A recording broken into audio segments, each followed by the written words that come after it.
mudah-mudahan tidak ya, tapi kalau ada kejadian lagi ke depan, masyarakat itu berani menyampaikan.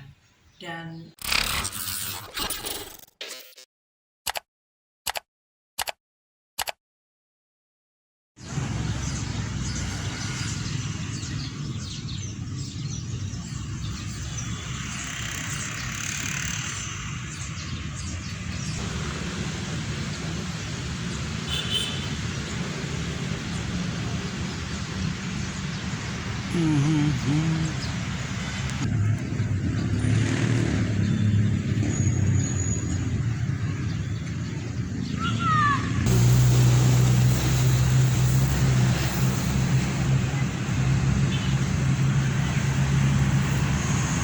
pembelaan ini pelaku toh marah kurang ngajar itu sampai begitu tidak betul itu mak, tidak betul itu sebenarnya mau perlu di sini keluar nih.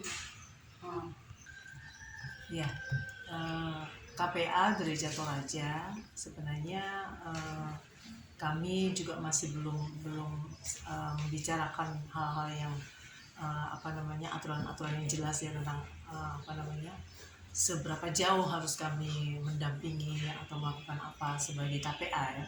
Jadi selama ini program kami baru sosialisasi dan edukasi. Tapi karena ada kasus ini, saya mencoba mendampingi ke keluarga beberapa kali, kalau nggak salah 5 kali waktu itu. Tapi kemudian saya merasa gelisah juga, tidak ada kemajuan saya rasa. Lalu saya minta tolong Ketua 5 untuk menghubungi KKP. KKP itu Komisi Konseling Pastoral Gereja Toraja. Lalu kami janjian untuk ketemu dan sempat ketemu psikolog juga dan dikonseling 2 kali. Setelah itu masih belum ada kemajuan. Jadi saya sebenarnya berharap memang bisa melapor ke pihak berwajib gitu, supaya bisa ditangani. Tapi masih belum ada waktu itu, sampai kemudian ada rapat di pengurus pusat PWGT. Jadi Gereja Toraja itu ada cukup banyak ya yang peduli pada pelindungan anak ya. Jadi di pengurus pusat PWGT ada program kami dan saya sampaikan kondisi yang saya alami, sejauh mana kami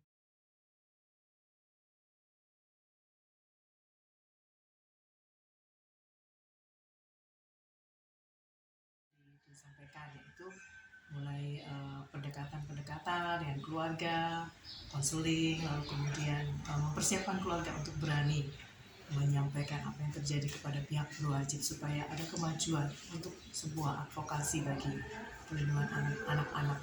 Jadi itu yang kami lakukan dan kami berharap ini menjadi satu pola, yang menjadi satu model untuk ya mudah-mudahan tidak ya, tapi kalau ada kejadian lagi ke depan, masyarakat itu berani menyampaikan dan menyuarakan, memperjuangkan keadilan untuk mereka, sekalipun orang kecil atau kalau kita bersama. Itu harapan kami ya. Ini saya berharap ini menjadi model lah, supaya masyarakat melihat, menonton kami. Oh, ternyata meskipun kami seolah-olah tidak berdaya, tapi kami bisa.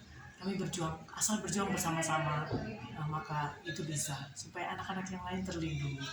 Tujuan kami itu, jangan sampai ada korban lagi. Terima kasih. Terima kasih sudah nonton.